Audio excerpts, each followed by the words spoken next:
নমস্কার বন্ধুরা, আমাদের চ্যানেলে স্বাগতম। ডিএ নিয়ে একটি গুরুত্বপূর্ণ আপডেট। তো বন্ধুরা, ডিএ নিয়ে এই মুহূর্তে গুরুত্বপূর্ণ আপডেটটি হচ্ছে সোমবারই ঘোষণা, বকেয়া ডিএ দেওয়ার আশ্বাস খোদ মুখ্যমন্ত্রীর, কপাল খুলছে সরকারি কর্মীদের।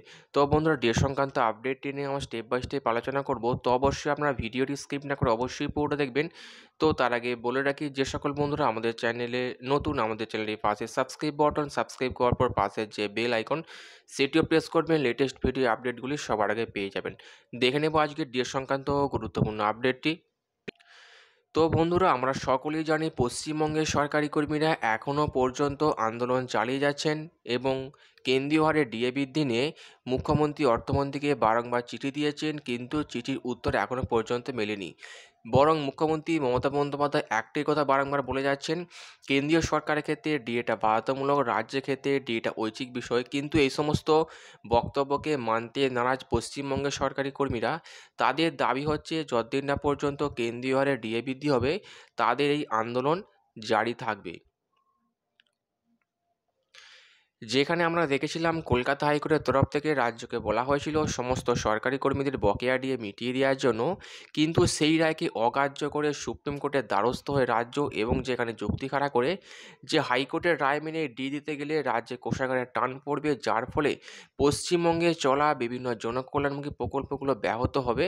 এর ফলে তিনি ডি দিতে পারবেন না কেন্দ্রীয় হারে, এবং তার সাধ্যমতো ডিএ দেবেন, তবে সময়ের প্রয়োজন, এমনটাই যুক্তি খাড়া করে সুপ্রিম কোর্টে ডিএ মামলা দাখিল করে রাজ্য, এবং যার শুনানি এখনও পর্যন্ত দিনের পর দিন পিছিয়ে যাচ্ছে, কোনো শুনানির নামগন্ধ নেই।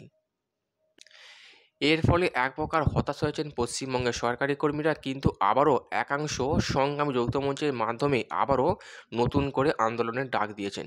এবং যেটা সূত্র উঠে আসছে, পশ্চিমবঙ্গের সরকারি কর্মীরা এই মুহূর্তে ষষ্ঠ বেতন কমিশনের আওতায় 14% হারে ডিএ পাচ্ছেন, এবং নতুন করে আবারও এই মাসে, অর্থাৎ বাজেট পেশের পরেই নতুন করে আবারও ডিএ বৃদ্ধি হবে, এমনটাই সংবাদ মাধ্যম সূত্রে উঠে আসছে। ডিএ বৃদ্ধি নিয়ে ইতিমধ্যে নবান্নে বৈঠক সেরেছেন মুখ্যমন্ত্রী, অর্থমন্ত্রী।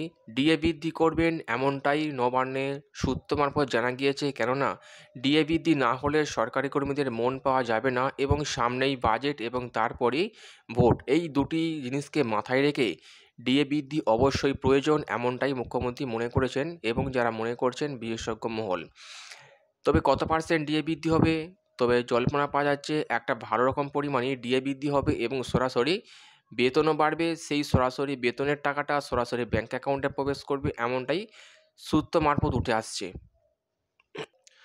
তো বন্ধুরা, এই ছিল ডিএ সংক্রান্ত গুরুত্বপূর্ণ আপডেট। কেমন লাগলো কমেন্ট করবেন, লাইক করতে ভুলবেন না। পরবর্তী আপডেট পাওয়ার জন্য আমাদের চ্যানেলটিকে সাবস্ক্রাইব করে রাখবেন। থ্যাংক ইউ বন্ধুরা, ভিডিওটি দেখার জন্য।